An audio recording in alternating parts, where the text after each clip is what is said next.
Hello and welcome back to Cracking the Cryptic for an intriguing variant with pentominos and a pentomino loop specifically.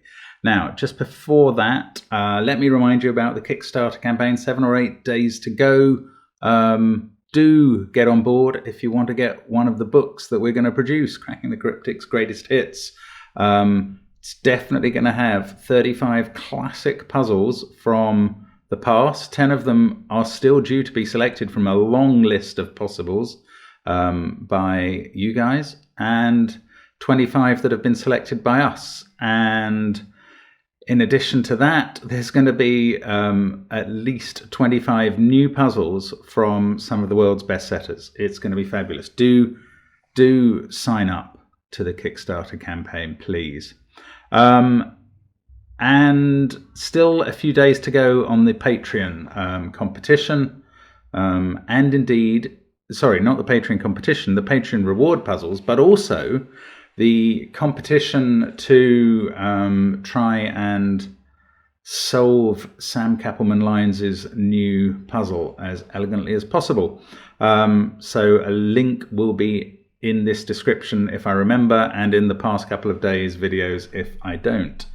Now, what's going on here? Jeremy Butler's sent us this. He's put it up on Logic Masters Germany as well. I think 13 people have solved it as I'm doing this, so I don't think it's proving as easy as he thought it would be, which is interesting. Now, I like pentomino puzzles, and this one's really got some of that. So, normal Sudoku rules apply. 10 different pentominos must be placed in the grid. So I hope I can show you the map of the 12 different types of pentomino and their letters, which are going to matter here.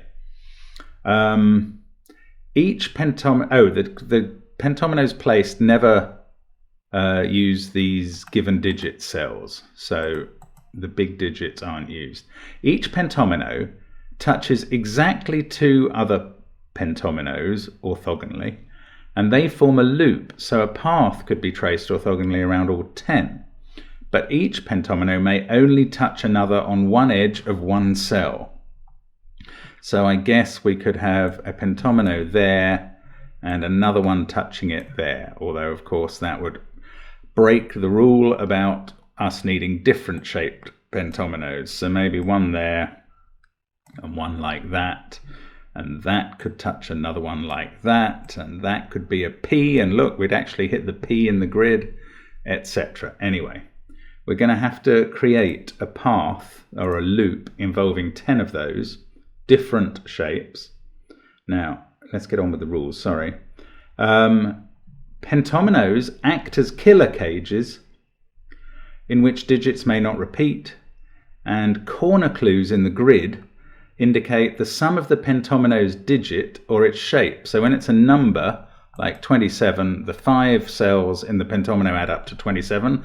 When it's a letter, it tells you that the pentomino must be that shape, like an L would be, for instance, that shape, although it could also be that shape, or that shape, or that shape, etc. So those are the rules. Do have a go on the link below the video. Do make liberal use of the colour opportunities, which I'm sure I'm going to do, and have a go at the puzzle. Now, let's get cracking. So, yeah, let's use the colours, and let's colour in, I don't know what colour to use for the given digits. What colour is best for not having a pentomino? Let's go orange. Orange is not a pentomino, so the pentominos are going to be other colours. And in fact, yeah, obviously anything with a corner clue is in a pentomino. That's part of the rules. So these cells are all in. Let's do them as green for the moment. Green for go. Go is a pentomino. Now, this cell must be green as well, because whatever this pentomino is must come out to here. This cell must be orange because you can't fit a 1-cell pentomino into there. I was going to say that L must be part, the 27 must be part of the L. Actually, that is right, because the L can't be part of this shape. There isn't room for an L. And it couldn't be there because the 27 would touch more than one side of it. So L and 27, they are definitely together. Let's make them yellow. Any non-orange color will be a pentomino. That's my plan.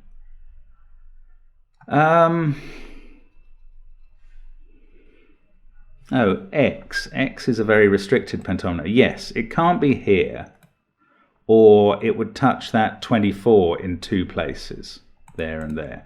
So with those two already shaded, I think that's got to, has that got to be part of it? Yes, it can't be there either, or there, because in both cases there'd be a cell that would be touching it twice. Do have to be a little bit careful about this. Where else could that X be? So it can't be in the middle of its thing. It can't be on the right. It can be on the left, and indeed I think that's what it is. It can't be like that because the 18 would break it, and it clearly can't be the top because it would come out of the grid. Right, so X is like that. So we'll make that purple. This one must be orange. X adds up to 18. Bit of Sudoku, plus 8, 26. The other digits must add up to 19 in the box because 1 to 9 add to 45. I don't know. I have a feeling they've got to include 9. Yeah, they do, but I don't know where it goes. Right, at least we've got one pentomino placed. Oh, yes, of course. Now, these two cells must both be orange because they would both touch on two sides if they were green, if they were pentominos. So therefore, one pentomino touches here and one touches here. Now, I was going to say this must be part of the 16, this must be part of the 24, but I don't think that's absolutely given, because they could, in theory, be a V pentomino like that, touching other pentominos that go away. This is why I'm saying one has to be a little bit careful here. What am I going to do about that? I don't know. Something must be more obvious to others here than to me. And this is the sort of puzzle in which you can make an assumption and it's quite likely to be right and you won't even know that you did that, which is something I do quite a lot, and who knows if it's going to happen today. Right, that is in a U, so this must be part of, yeah, it can't be down there because that would involve two different numbers. That's not possible. So, yeah, so that must be on the U. Let's colour them some purple colour. Now, can they involve those two cells? Then P, the only way that could work, if P, which would then only touch this by 1, would include those two cells, and one of these, and whichever it did would break the L. There'd be no way to fit the L in, because the L must go lengthwise because it can't touch that 28. So if you put this cell as part of the P, the L wouldn't have room. If you put this cell as part of the P, again, it wouldn't have room to have a tail. So no, that is not how the U goes. Unless I've missed any way the P could connect with that. I don't think I have. I think the U has to be like that. So that is the U shape. Now the U has to touch two other pentominos. Presumably it has to touch the P. I would think. Yeah, there's no room to have some other shape coming into here with a P like that. So I think that's right. 1, 2, 3. Yeah, that couldn't join up. Oh, that N. No, the U, I mean, it has to be a loop, doesn't it? So I think you're going to come out of the X through this 16. I think this must all now be 1 because that couldn't be a separate. In fact, that would connect twice to the X, so that was always nonsense. Sorry, have I finally understood that? To achieve the loop, yeah, this is going to be one. It's going to connect probably to that U. That's going to connect to the P and go around here. They're all going to go around this central cross shape to form the loop. Yeah, they absolutely have to. In fact, that has to be green. That's part of the pentominos to get through there. Although somewhere here there's a join. That's part of the 28, and there's a 19 here. Okay, don't know how that works yet.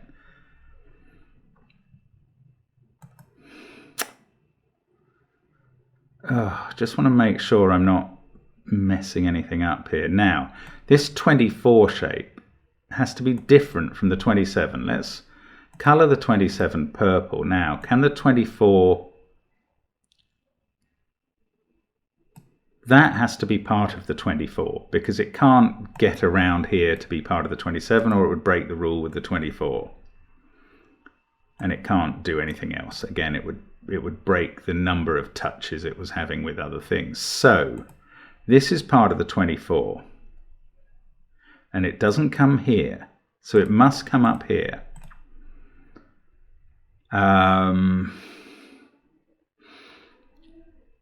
Oh, but it's not part of the loop to touch the 16. Because the 16 is going to go up and touch the U, I'm sure. Yeah, I think that's right. So the 24 doesn't come into these cells or this cell. So it's absolutely confined into that shape. Oh, grey is not a good colour. Let's do it blue. There we go. So that's the 24 is an I piece. Now the 27 only touches it once. So that's orange. This is part of the 27. Can't be part of the W because the W shape can't stretch across 3 cells. So this is not part of the W. So that's the only place the W touches it.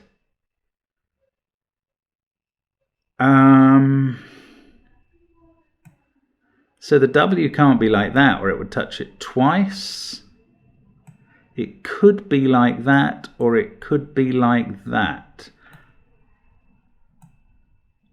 I mean, that looks possible, but you're just not going to achieve the loop because the 27's already touching the W and this 23 needs to come into it. So the W has to involve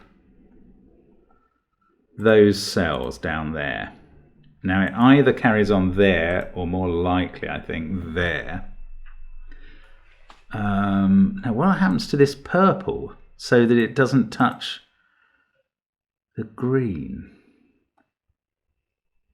Well, it could come down here and form a Z. And that would actually be quite a useful shape to get out of the way. Now I worked out the 16 doesn't touch.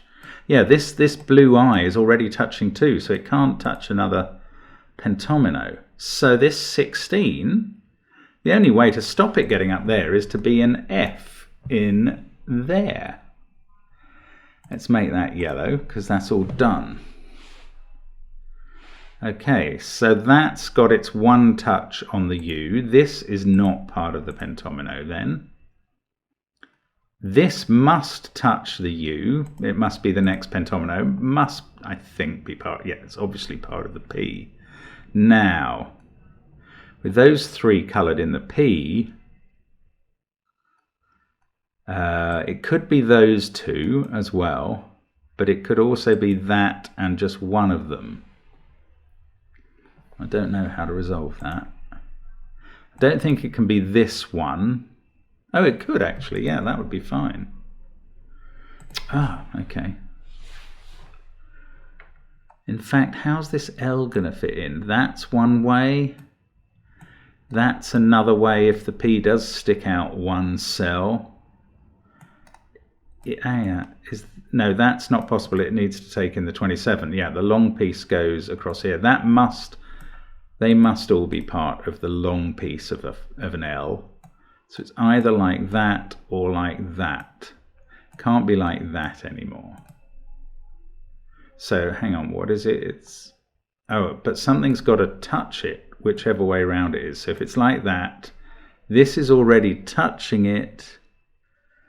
Ooh, if it was like that, this would have to be a Y. And if it was like that, which is the alternative, where would this... It can't be an X because we've already had one. Oh, that's weird. It can't touch that cell. It would have to be a Y again. So in either of the two L possibilities, and I don't know which is right, we're left with a Y there. So I am going to mark that in, 28. That touches this once. Now that surely is going to stop this W coming up here, because this would have to touch it twice. Yes. So W comes down here. I have a feeling this 27 is going to have to come down here. If it came up here... Yeah, it has to touch the W to get the shapes, and then that blocks in the 19 too much. Right. Yeah, so this is fine. So the path, the loop path, as it were, goes from the P to the U to this F to X to I to Z to W to this green thing, whatever it is, to Y to L and back to P. That's fine. So what can this green thing be? What have we got left? We've got V, which would not fit. We've got N, which might fit. And what's the other? I'm doing this off memory. I've got the four long ones. Oh, T. T's not going to fit. No. So it must be an N. And it's got to not touch this shape.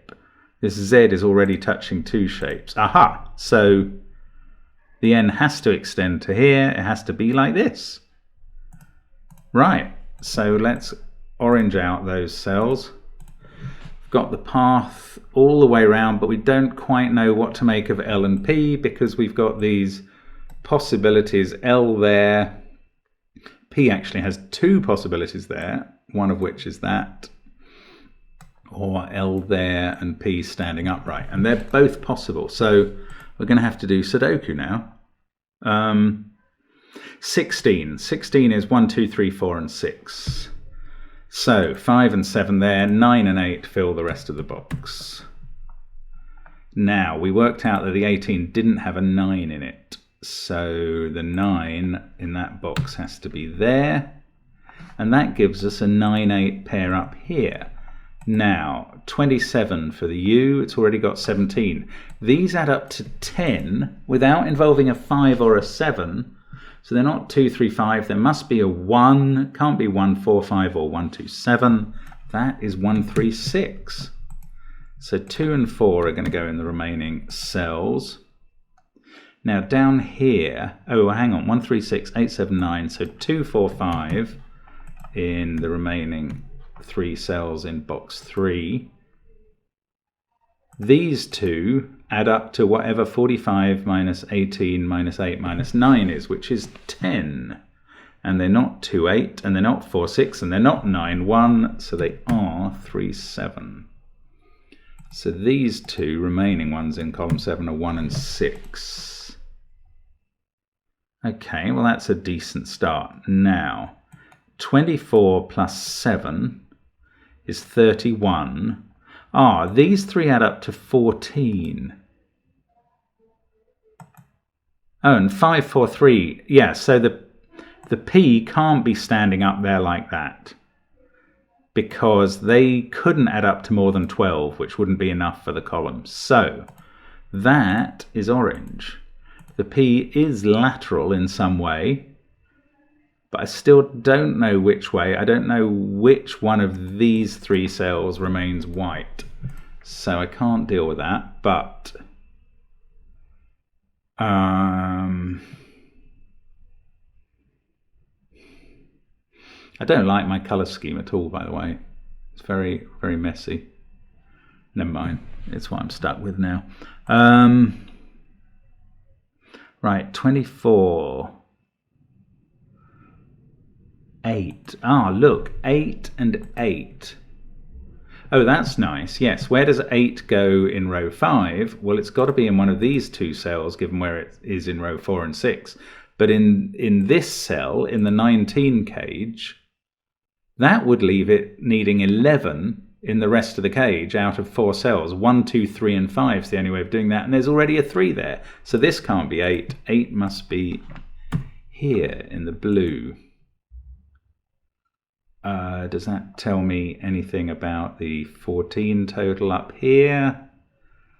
No, it could still be 653 or 923. It does tell me something. It tells me there's a 3 up here somewhere.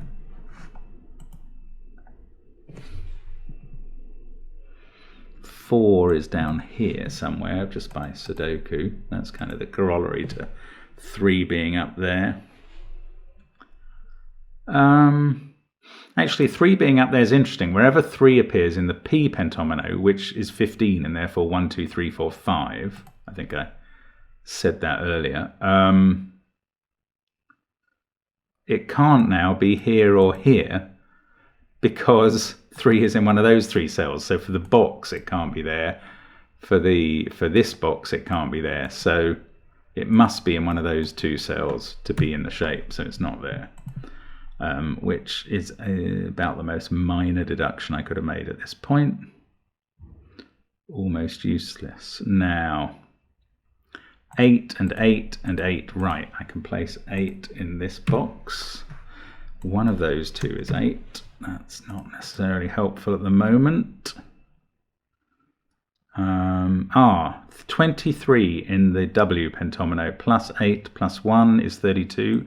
These 2 add up to 13, and they're not 9, 4, and they're not 8, 5. So they're 6, 7. That fixes the 3 and 7. This is nice. I like the way this all interacts. Now we've got 1, 4, and 5 left to go in the row. And I don't know much about their disposition. But look. Yes. No. This one. No. 4, 5, 9, 2, 1, 7, 8. That's either 3 or 6. And this is getting quite limited. 6, 8, 3, 14, 17. These would add up to 10 without... They could be 9, 1. Oh, okay, that's possible. If this was 6, which it doesn't have to be, neither of them have to be 6. 6, 8, 7, 21. These would be 5, 1. How about 3, 7, 8? If neither of them was 6, 18, these would add up to 9, not being 3, 6, 7, 2, or 8, 1. There'd be 5, 4, which is not possible because of that 4. So I think this has to be 1. I'm not certain. Oh, I know. Another way of proving that is, where does 7 go? We've got 7 there and 7 here. So 7, and we've also got 7 there. 7 is in one of those 2 cells. Now, if it was here, that would make this a 6, this a 3, 10, 16, 24, and this another 3, which is not possible because of no repeats, etc. So this is not 7. This is 7. Has that proved this is a 1? I don't know if it has. I don't think it has quite. I could go through it all again.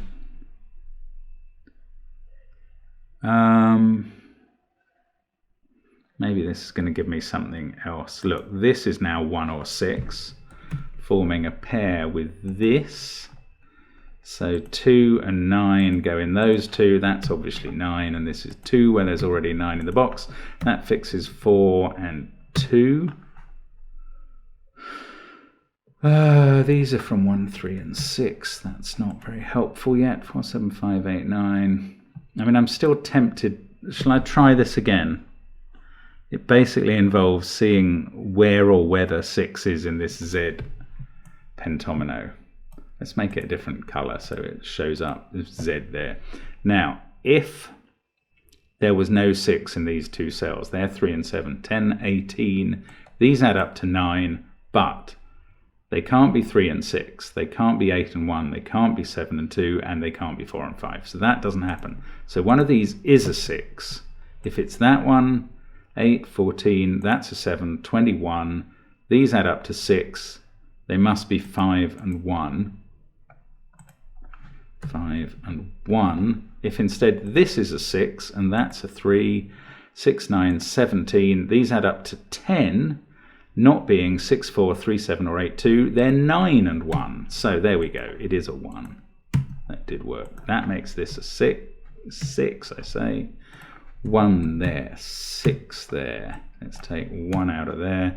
There was probably an easier way to go about that, and I'm sure you'll point it out for me. 1, oh, what's happened there?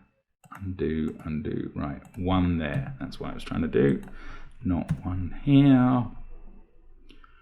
4, this is now a no, since I got that 6, yeah, that makes this a 3. So now we know which way this goes, which is that the 6 is here, and this one, let's check the maths one more time, 18 is a 9. That's fine. 9, 1, 8, 3, 7, 2, that's 4 or 5, so 6 is here. 4, 5, 6 and 8 make 23, plus 1 to get the 24 total. 2, 3, 9 up here. Well, obviously 2 and 3 are in the P pentomino, which adds up to 15. The 9 is there. That's 8. Now, along here, 19 for those 4 that are in the 28 pentomino with a 9. 19 plus 4, 23, 32, 40. These two add up to 5, so they're 2 and 3. So we've got 2, 3 and 4, 5 placed. So the 1 on the P pentomino is somewhere in here with the 8. And I still don't know which way round. That's a 9, which doesn't resolve it. These aren't 3s, and that doesn't resolve it either. It's quite funny. Is anything ever going to resolve which way round that P pentomino is? 2 and 3 there. 1 must be in one of those cells, unsurprisingly in the 19 pentomino.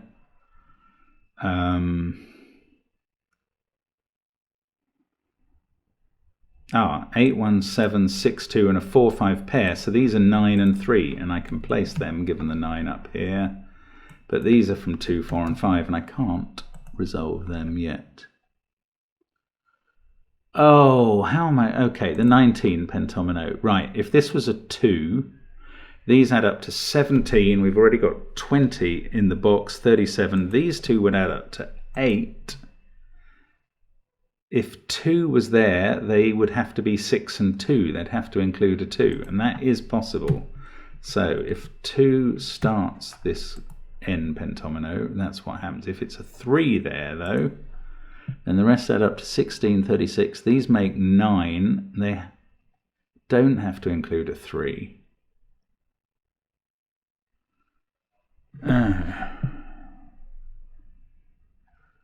They can't be 1, 8 or 3, 6. They could be 2, 7. They can't be 4, 5 because both 5 and 4 are looking there. So in fact, that is 6 or 7. This is a 2. That's the only possibility. That puts 3 there and 2 there. That sorts out the 3, 6 pair. 4 and 5 are here.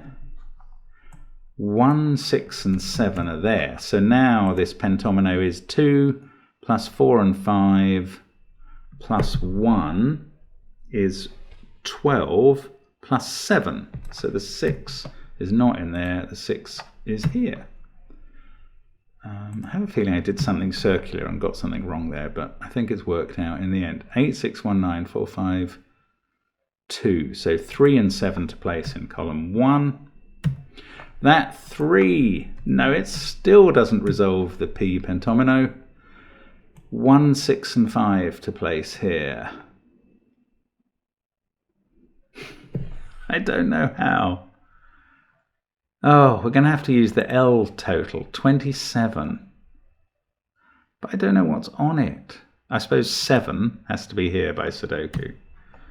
So then we have a 6 and 5 pair. That could be 1 or 5. That could be 1, 5 or 6. So 7 is on the pentomino. Now it's either that way round or that way round.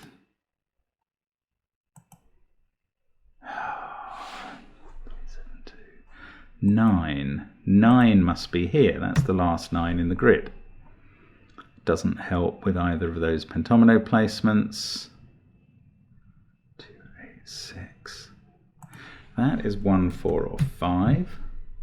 In fact, 7 can be placed. Yes, sorry, 7 and 1, they're resolved. Never spotted that 7 at the bottom of the grid. I'm sure you noticed that. Doesn't sort that one out. This can be anything from 4, 5, 6 or 8.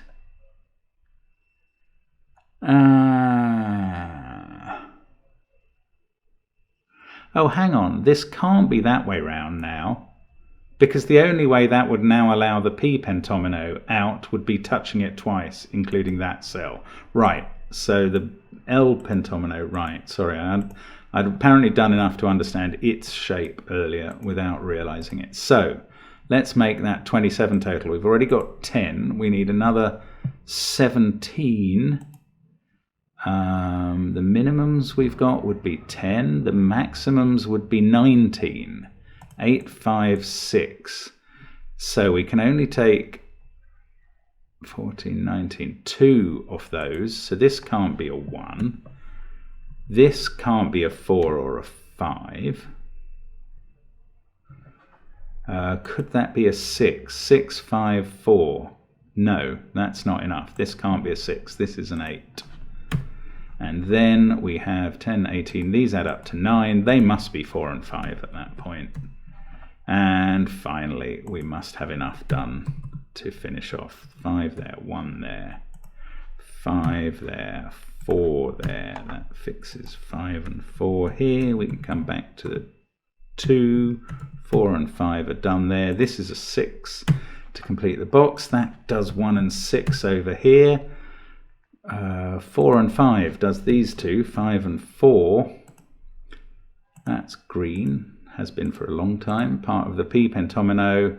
And the 1 is now up here, which is part of the pentomino. So will I finish off the colouring? Will I? Won't I? I'm gonna, don't worry. I'm not that mean. Green there and orange there. That doesn't look right. What doesn't look right? Oh, I haven't filled in 2 cells. Good thing I checked. There we go. Does that look right? Looks good to me. Phew. Well, thanks to the software for checking that for me. Sorry I missed those 2 cells. And there we go. What a lovely puzzle. As I say, I have picked possibly the ugliest colour scheme possible. My apologies to Jeremy about that, but at least it is complete. It shows all the necessary pentominos and that they make a perfect path through the grid. Let's just trace the path.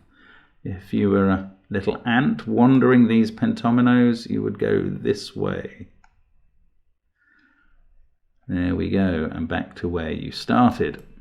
Very nice. That's a fun puzzle. I do like shapes, colours, as well as Sudoku. So thanks very much to Jeremy for that, and hope you enjoyed that. Hope to see you again soon on Cracking the Cryptic. Bye for now.